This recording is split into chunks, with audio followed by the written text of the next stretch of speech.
My 28 meters wife, 27F, left me for 3 months and recently begged me to take her back. I said no and no, everyone seems to be against me. I need some advice, strangers. Also, the only person who knows what is best for you is you. Those other people were not in your relationship. They have no idea what it was like. Just do what is best for you. You've put yourself to the side for years. I just finally have time for myself. It feels like heaven, and I'm not even doing anything special. Just finally getting home and playing a game again. Reading a book. Cooking food I like. Having a drink with friends. Socializing. Getting attention from women. It just feels amazing. Little sidebar, but shout out to your buddies for still being there for you. I owe them a lot. I had checked out and wasn't really there for them. But the moment I needed someone, they were all there. True friends. Cherish those. No, absolutely not. You have clear evidence that your health and happiness are 10x better when you are not in that relationship.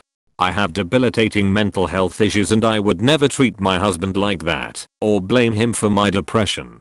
It's a cruel and awful thing to say to someone who is taking care of you full time. I don't care that she was blindly listening to her therapist. She should have taken 1 minute to think about the relationship from your perspective. You cannot control her actions or behavior. But you can control your boundaries with her. Put up those walls and do not let anyone tear them down. Not her or her family. Be selfish and do what is best for you. I think I had been horribly unhappy for years. But her leaving just sort of was the straw that broke the camel's back. The way you feel now tells everything. That relief you feel is because it's what you needed. You are not the cause of her mental health issues. You were supportive and tried to help her. She didn't want the help. You can't control that. It sounds like you've mentally and emotionally checked out, and that's okay. You deserve to be happy and to have a partner who doesn't blame you for their issues. You are young. Move on with your life and find happiness, whether that's alone or in another relationship. Yeah, that's another thing. I already feel like I wasted a lot of my youth by this point. At this age I was hoping to have a nice family and kids. Not taking care of an adult full time. Eating. Working and sleeping. Your family can have all the opinions they want. You're the one living the life. Do what's best for you. They may not support it at first, but hopefully they will come around eventually. Seek support where you can, friends, family, and seek counseling if necessary. Yeah, I had my one issue like this in life. I simply told my family what I was going to do when it came to it.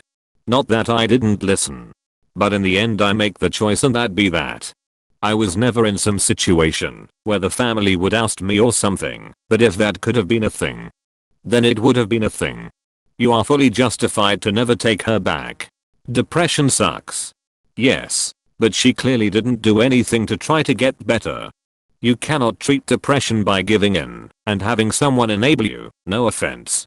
You were just doing what you thought would help. She's been like this for too long. You haven't been happy at all. Please leave. Enjoy your freedom. Hell. I just figured I was giving her room to work on herself, but I may have been enabling her.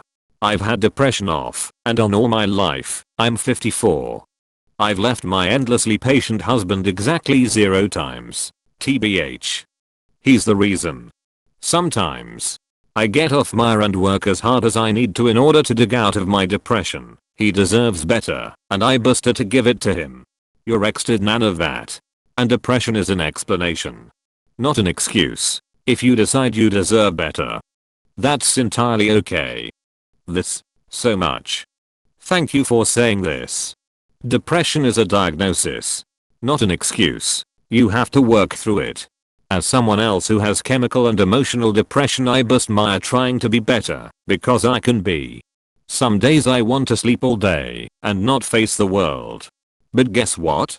Being an adult means facing the world when you feel bad. Have strategies around that and boom, you're a useful member of society and the human condition again. Yes, this. Thanks to the love and support of my boyfriend. I'm coming out of a 20-year-long depression. Now I'm more able to stand up and fix things that have been broken in my life. Some days I don't want to. Some days I take life hella slow. But I get myself to the gym 3 to 4 times a week. I eat right. I'm learning to clean the house well. I'm going to make a good wife for this man someday. And I will be an awesome teacher while I'm at it. And I have found that getting up a day accomplishing one thing can make all the difference.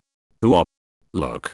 I took out the trash. If I can do that, I can write this paper for school. Huh. I need a break from writing. The dishes are dry. I'll put them away. Look.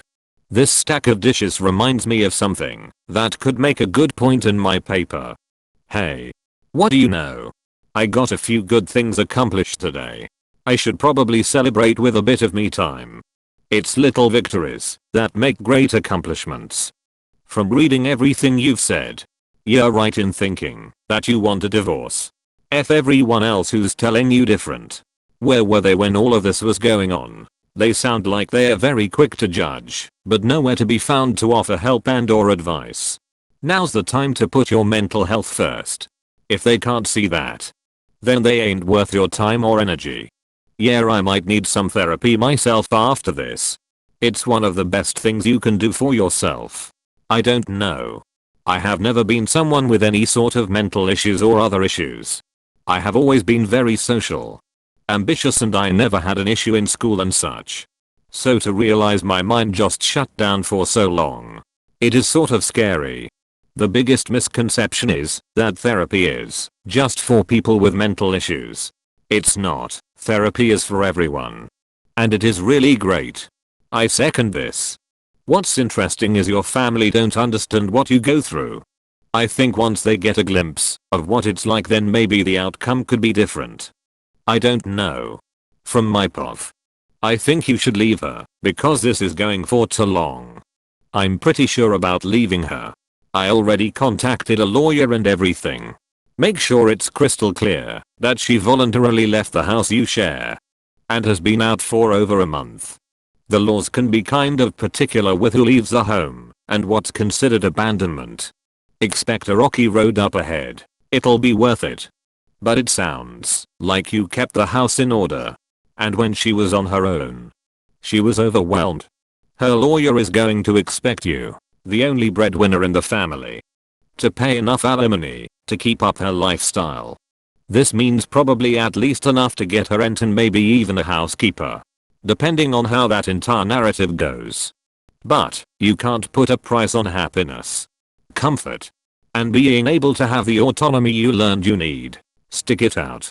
Does she get alimony if she voluntarily left? This seems pretty bullshit-imo. In many places in the US the answer is yes. I watched my father go through a divorce, and basically men have very few rights or options when it comes to divorce. Yay, my dad even had a very clear prenup with his third wife. Yay, he's the ladies' man. She destroyed his house, locked herself in a spare bedroom for days, and then left him. Somehow she still got a lot of money after leaving him. My dad had a hell of a lawyer that screwed over my mother during their divorce too. TBH, I don't get the point of alimony unless the person receiving it is physical/mentally unable to work or has other dependents like children to take care of. The point of alimony is actually a good one that just doesn't really apply anymore. Let's say you're starting out as a lawyer. You're new to your firm and you're working incredibly hard, pulling 80-hour weeks and such. Without your stay-at-home wife your life would be in disarray. You have no kids, but while you work double what a normal person works, your stay-at-home wife cleans, makes sure the bills are actually paid, organizes your schedule outside of work, makes sure that between working insane hours you have food, love, and rest. She handles the shopping, clothes washing, and coordinating with electrician/plumber/contractors that do work around your house. Basically enables you to go in 110% on your work because you don't have to worry about household responsibilities. After 15 years of this, you've started your own firm. You're making good money, and now your old wife isn't looking so hot.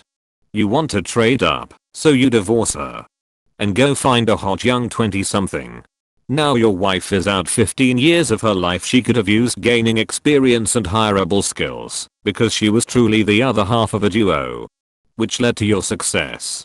If you've ever had to do all the shitty stuff at home, after doing even only 65 plus hours in the office, you know it's soul crushing, and having that relief from a partner who doesn't work, or doesn't work as much, is invaluable. For all of her input and enablement into your successes for the last 15 years, she walks away with nothing, and an empty resume. Or worse. You cheat on her, abuse her, and otherwise treat her like dirt, because there is nowhere else for her to go. She knows she can't earn enough for a living on her own. You suppress her attempts to become her own person by refusing to allow her to attend school. The car and gas money are really yours. Get a job which would develop her skill set, etc. Now usually both partners work, so it doesn't make as much sense. But the general idea is that a working man can be as successful as he is because his wife enables him through making his home life easy. It's then not fair for her to be left hanging in the wind when the man is done with her. With childcare costs, this scenario is still fairly applicable today. I have 3 kids, and at the moment I stay at home with my 2-year-old while working part-time from home. I'm only a year and a half away from completing my bachelor's degree, which I also did online, while staying home with each of our 3 kids. My husband is stuck working a lot of overtime, up to 84 hours a week. But I handle most of the stuff to do with our kids' schedules and the home stuff, so when he gets home he doesn't really have to do anything except maybe help with the kids. I've put my career and schooling on hold because it's what works best for right now, with our schedules and how expensive childcare is. Unfortunately though, because of this setup, I have no marketability job-wise. At the moment I'm just counting down the days until my youngest is in preschool, but I know many share similar situations.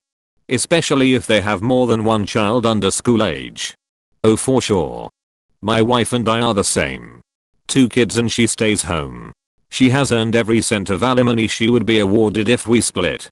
While there are people like us out there, I think it's still way less than when the system for alimony was set up, is all I'm saying. Back then, it was so necessary to prevent women from being left destitute if the husband they supported for so long dumped them.